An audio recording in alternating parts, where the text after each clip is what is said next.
I remember that moment so vividly at the downtown coffee shop. Amanda, my ex-wife, stood frozen when she saw me holding hands with Jessica. Her eyes shattered a mixture of shock, jealousy, and regret.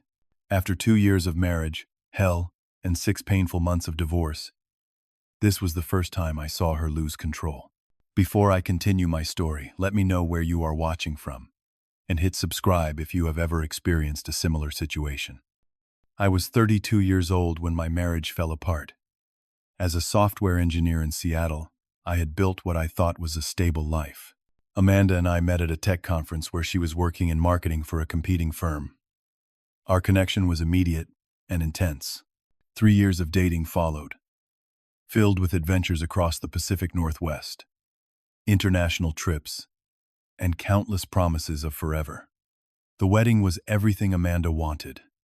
200 guests at a vineyard, overlooking Puget Sound, a 7-tier cake, and vows we wrote ourselves under a flower arch that cost more than my first car. I remember thinking as we exchanged rings that this was the beginning of our perfect life together. The first year passed in what people call marital bliss. We bought a house in a nice neighborhood, adopted a golden retriever named Max, and posted our picture-perfect moments all over social media. Friends called us the ideal couple. My parents, who had been skeptical of how quickly we moved, finally gave their full approval after seeing how happy I seemed. But something shifted as we entered our second year. Small criticisms began to creep into our daily conversations. Amanda started questioning my career choices, suggesting I should be more ambitious. When I mentioned wanting to eventually start my own business, she dismissed it as unrealistic. My friends gradually stopped coming over as she made it clear they were not sophisticated enough for her taste. The controlling behavior extended to our finances. Despite both of us earning good salaries, Amanda insisted on managing all our accounts. Questions about expenditures were met with defensive responses and accusations that I did not trust her. The warm, supportive woman I fell in love with was being replaced by someone I barely recognized. I tried convincing myself this was normal, just the adjustment period all marriages go through. My friend Michael, who had been divorced twice, saw the warning signs before I did. During a rare guys' night out that Amanda reluctantly approved, he asked me point blank if I was truly happy. I could not answer honestly. The real trouble started around our 3rd anniversary. Amanda began coming home late from work, without explanation. Her phone was suddenly password protected, and she would take calls in another room speaking in hushed tones. The knot in my stomach grew tighter each day, but I pushed away the obvious conclusion. Then came the night I could no longer deny reality. Amanda had fallen asleep on the couch while her phone kept buzzing with notifications. The screen showed message previews from someone named James. Curiosity and fear drove me to check the full conversation. What I found confirmed my worst suspicions. Intimate messages, plans to meet, and declarations that left no doubt about their relationship.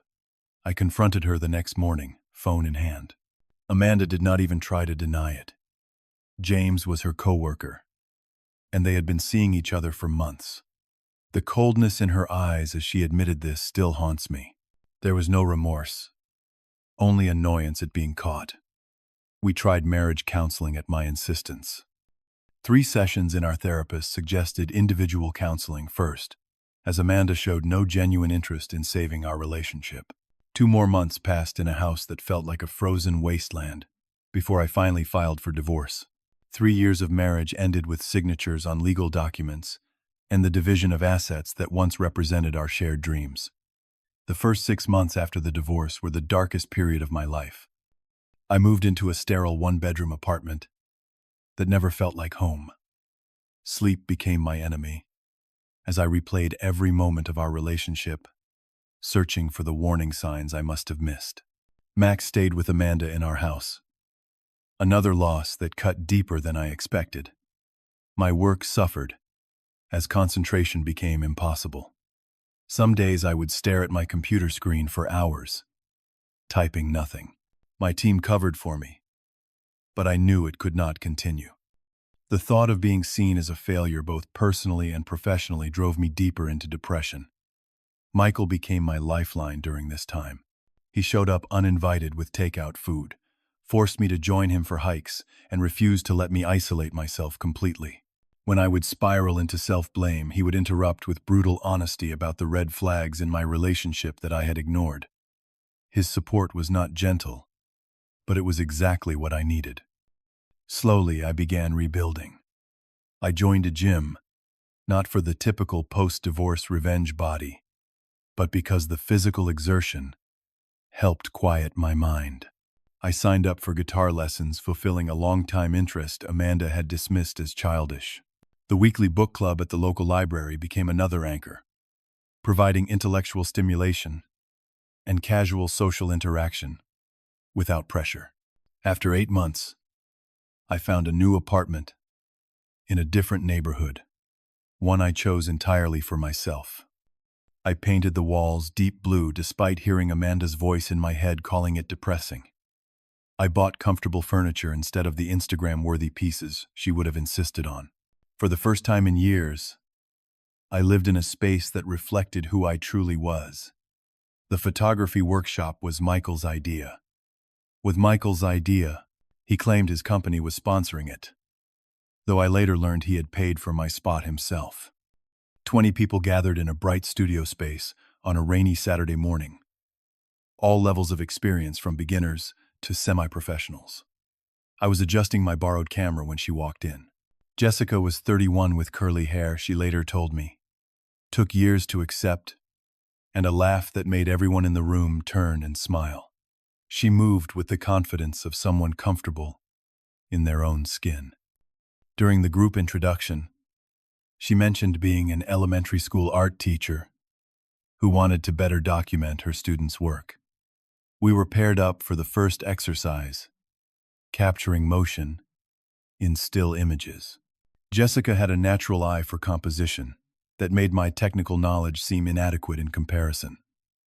She noticed my frustration and suggested we focus on collaborating rather than competing. That simple reframe changed everything. Our conversation flowed effortlessly through the 6-hour workshop. Jessica had traveled extensively through South America, loved obscure indie films, and could speak passionately about everything from climate policy to the best taco trucks in the city. Not once did she check her phone or seem disinterested in what I had to say. When the workshop ended, exchanging numbers seemed the natural next step.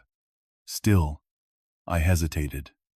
Jessica sensed my reluctance and took the initiative, programming her contact into my phone with a note that read, "Just for photography questions.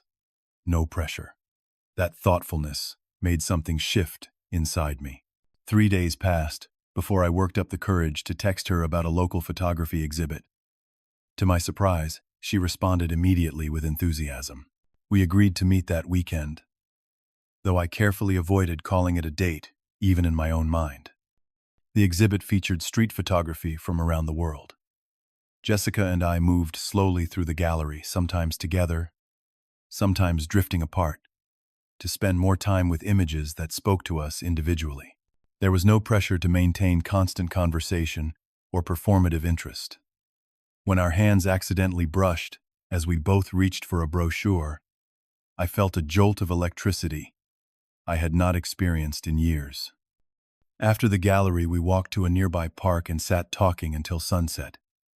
Jessica asked about my marriage and divorce with genuine curiosity, rather than morbid fascination. I found myself sharing details I had not told anyone, not even Michael. Her response was free of judgment, filled instead with empathy and occasional righteous anger on my behalf. Our second date involved a day trip to Discovery Park. Jessica brought a picnic with homemade focaccia and fresh berries. As we hiked through the forest trails and along the beach, she told me about her own past. A 7-year relationship that ended when her partner decided he did not want children, after all contradicting everything they had previously planned. Her pain was still visible as she spoke, but so was her resilience. Gradually, our meetings increased in frequency. Jessica invited me to her apartment for dinner, teaching me to make her grandmother's authentic Italian recipes. My kitchen skills were embarrassingly basic, but she was patient as I fumbled through chopping vegetables and measuring ingredients.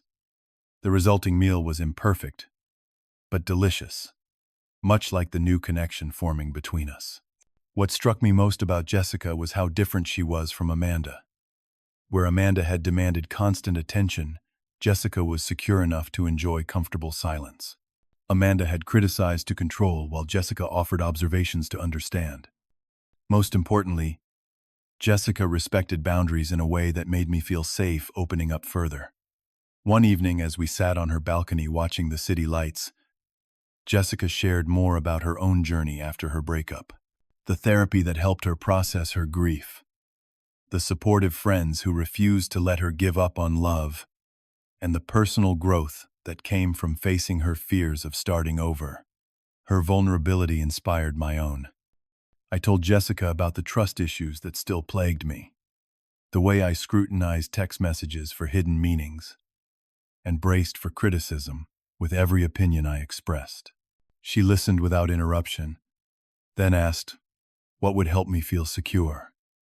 No one had ever asked me that question before. Our shared interest in photography evolved into a joint project documenting hidden urban gardens throughout the city. Weekends were spent exploring forgotten corners of Seattle, finding beauty in overlooked spaces. The metaphor was not lost on either of us, as we cultivated something new from what others had abandoned. After 3 months of dating, I finally introduced Jessica to my friends. Michael was cautiously supportive, pulling me aside to express both happiness and concern about the pace of our relationship. But after spending an evening with Jessica, even he had to admit there was something special about her genuine interest in everyone she met. Jessica helped me recognize the lingering effects of emotional manipulation in my marriage. She would gently point out when I was apologizing unnecessarily or seeking approval for basic decisions. These moments were never confrontational, simply observational, in a way that allowed me to see patterns I had normalized. The turning point in our relationship came during a weekend trip to her family cabin by Lake Chelan. Surrounded by pine trees and mountain views, disconnected from the outside world, we had our first real disagreement. It was minor about which trail to hike, but my instinctive response was defensive withdrawal, expecting punishment for having a different preference. Jessica noticed immediately and suggested we sit on the dock to talk. There, with our feet dangling in the cool water, she helped me understand how healthy conflict worked. No silent treatment, no keeping score, no character assassinations disguised as concerns. Just two people with different opinions finding compromise, or sometimes agreeing to disagree. That night, watching stars reflect on the lake's surface, I realized I was falling in love again. More importantly, I believed I deserved this kind of love, the kind built on mutual respect rather than dependency or control. Jessica had not healed me, but she had created a space where healing felt possible. The coffee shop was our favorite weekend spot. A small, independent place with mismatched furniture and the best pastries in the city. That Saturday morning, Jessica and I claimed our usual corner table by the window, sunlight streaming through and casting golden patterns across the wooden surface. Jessica looked particularly beautiful that day, in a simple blue dress, her curls piled loosely on top of her head.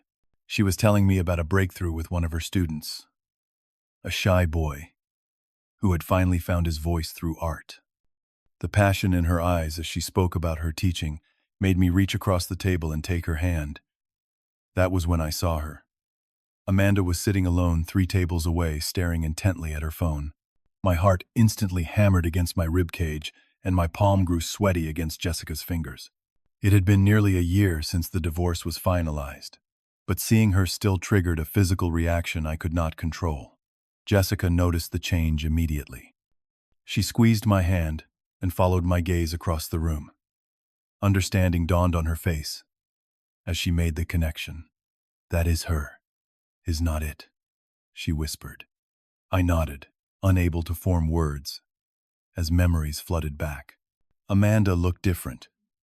Her hair was shorter, less polished than the carefully maintained style she had during our marriage. She wore minimal makeup, another departure from her usual perfectly presented appearance. Something about her seemed diminished, like a photograph faded from too much sun exposure. Jessica did not pull away or show discomfort. Instead, she interlaced her fingers more firmly with mine and asked simply, "What do you want to do?" The question grounded me. For the first time, I realized I had choices in how to handle this unexpected encounter. Before I could decide, Amanda looked up and saw us. The transformation in her expression was immediate and unmistakable. First surprise, then recognition, then a complex mixture of emotions I could not fully decipher. Her eyes fixed on our joined hands, and something in her face crumpled before she quickly composed herself. I could have ignored her. I could have left the coffee shop. Instead, I made a decision that surprised even me. "Do you mind if we go say hello?" I asked Jessica. She studied my face carefully before nodding. "I think that would be good for you," she replied. Walking those few steps felt like crossing an ocean. Amanda straightened as we approached her face, arranging itself into a polite smile that did not reach her eyes. "Duke," she said, her voice higher than normal. "What a surprise." I introduced Jessica simply as my girlfriend, watching Amanda process this information. She shook Jessica's hand with perfect social grace, though I noticed her knuckles whitened with the effort of maintaining composure.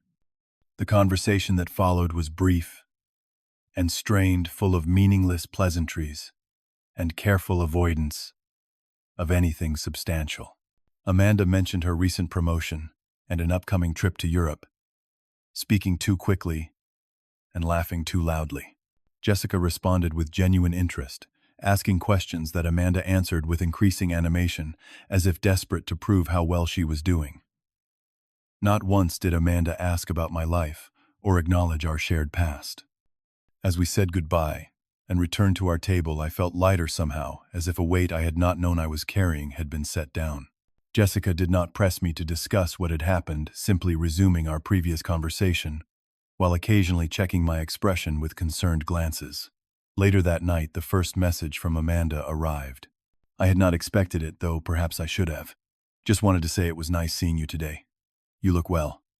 Harmless words on the surface, but I recognized the opening gambit for what it was. More messages followed over the next few days. "Remember that little Italian place in Portland? They are closing next month." Or photos from our Alaska trip came up in my memories today. "We had some good times, did not we?" Each one carefully crafted to evoke nostalgia, without explicitly asking for reconciliation. I showed the messages to Jessica, who listened without judgment, as I explained the patterns of communication that had characterized my marriage. Together, we decided how to respond, a brief acknowledgement without encouragement. Amanda's messages increased in frequency when this approach did not yield the desired result. Then she began appearing in places she knew I might be. The bookstore near my apartment, the trail where I jogged on Saturday mornings, the farmer's market Jessica and I frequented, always alone, always with the same look of practiced surprise when we crossed paths. Michael called to warn me that Amanda had reached out to him asking questions about Jessica and my relationship. Over drinks, he revealed what I had suspected, but never confirmed. James had ended their relationship shortly after our divorce was finalized. He had been engaged to someone else the entire time, with no intention of leaving her for Amanda. The knowledge brought no satisfaction, only a hollow sadness for what we had both lost. Jessica suggested that Amanda's renewed interest might be more about regret and loneliness than genuine feelings for me. Her insight helped me maintain compassion, without weakening my resolve to move forward. The situation escalated when Amanda showed up at the opening of our photography exhibit. Jessica and I had spent months on our urban gardens project, and the small gallery showing represented a significant achievement for both of us. Seeing Amanda walk through the door in a dress I recognized from our dating days felt like an invasion of this new chapter of my life. She circulated among the attendees, introducing herself as my ex-wife to anyone who would listen. With each glass of complimentary wine, her comments became less subtle. I heard her telling a group that included Jessica's school principal that our breakup had been mutual, a decision made because I was not ready for the family she wanted. Jessica maintained her composure, continuing to discuss our work with genuine interest when approached. Her dignity in the face of Amanda's increasingly obvious attempts to undermine her only highlighted the contrast between the two women. The breaking point came when Amanda cornered me near the restrooms. "Duke," she said, her words slightly slurred, "you cannot possibly be serious about her. She is so basic. Not at all your type. You and I both know this is just a rebound." Something inside me finally snapped. Not in anger, but in clarity. "Amanda," I said firmly, "Jessica is the most authentic person I know. What we have is real and healthy. I wish you well, but you need to leave now." Her face contorted with hurt and rage. "She is the reason we are not together," she hissed. "You replaced me so quickly, like our marriage meant nothing. If you had tried harder, given me another chance." For the first time, I spoke the truth without cushioning it. "You cheated on me, Amanda. You controlled and manipulated me. You made me doubt myself at every turn. Our marriage ended because of your choices, not because of Jessica, who I did not even meet until months after our divorce." Amanda's composure shattered completely. Tears streaked her makeup as she admitted what I had long suspected. James had never intended to build a life with her. He had used and discarded her, just as she feared I would tell people she had done to me. Her carefully constructed narrative of post-divorce success was largely fiction. I felt no triumph seeing her breakdown, only a profound sadness, mixed with the final release of lingering guilt. Jessica appeared at my side, having noticed the confrontation from across the room. Her presence was supportive, without being possessive. "I am sorry for what happened to you," I told Amanda sincerely, "but I am not the solution to your pain. We both deserve to find happiness with people who truly see and respect us. What we had was not that, not for either of us." Amanda looked at Jessica, then back at me, recognition dawning through her tears. "You really love her," she said. Not a question, but a realization. The fight seemed to drain out of her in that moment. She gathered her purse and left without another word, shoulders hunched against a truth she could no longer deny. Jessica and I stood in silence watching her go. "You okay?" she finally asked, her hand finding mine. I was surprised to discover that I truly was. The encounter had provided a closure I had not known I still needed. The rest of the evening passed in a blur of conversations and congratulations. Our exhibit was well received, with several pieces marked for purchase. But the real victory had nothing to do with photography, and everything to do with finally standing firmly in my truth. The months following what Jessica and I came to call the gallery incident were transformative. With Amanda's attempts at reconnection firmly rejected, I found myself able to reflect on our marriage with new perspective. The anger that had simmered beneath the surface began to dissipate, replaced by understanding and eventually forgiveness. Not for her benefit, but for my own. Jessica suggested we both try therapy, not because our relationship needed fixing, but because we both carried wounds worth addressing. My therapist helped me recognize how my need for approval had roots long before Amanda, stretching back to a childhood where love often felt conditional on achievement. Learning to establish healthy boundaries became my focus. I practiced saying no without explanation or guilt. I expressed preferences without first gauging the potential for disapproval. Small steps that represented massive shifts in my internal landscape. Jessica had her own healing to do. Her fear of being deceived again sometimes manifested as hypervigilance about honesty in our relationship. Together, we found ways to provide reassurance without enabling insecurity, building a foundation of trust through consistency and transparent communication. We established clear boundaries regarding Amanda. When she occasionally reached out with increasingly respectful messages, I responded with polite but firm distance. Eventually, a mutual friend told us Amanda had started seeing a therapist of her own and had moved to Portland for a fresh start. The news brought unexpected relief. 6 months after the gallery confrontation, Jessica and I decided to move in together. We found a 2-bedroom apartment with a small balcony, perfect for container gardening. Combining our possessions became an exercise in compromise and creativity. Unlike my marriage, where Amanda's preferences always prevailed, Jessica and I negotiated each decision with genuine consideration for both perspectives.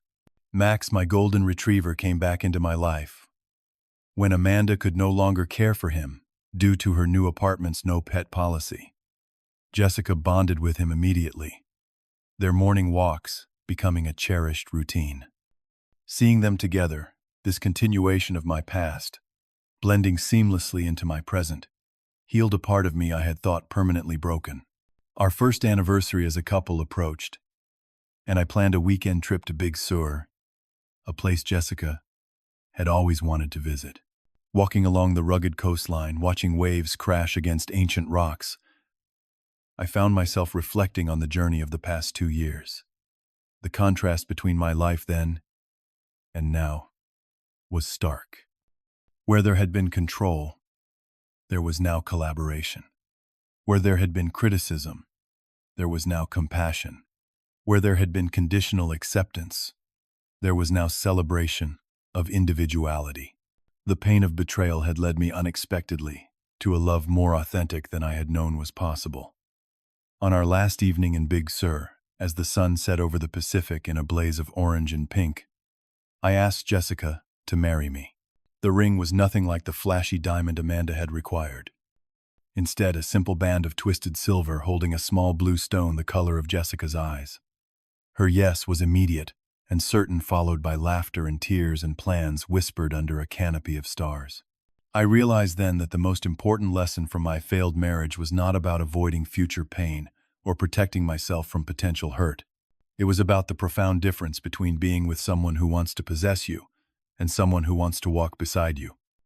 Amanda's reaction to seeing me with Jessica that day in the coffee shop had revealed everything about the nature of our relationship. It was never about love, but about ownership, about what my presence in her life said about her worth. With Jessica, love was not a transaction, but a gift freely given without expectation of return.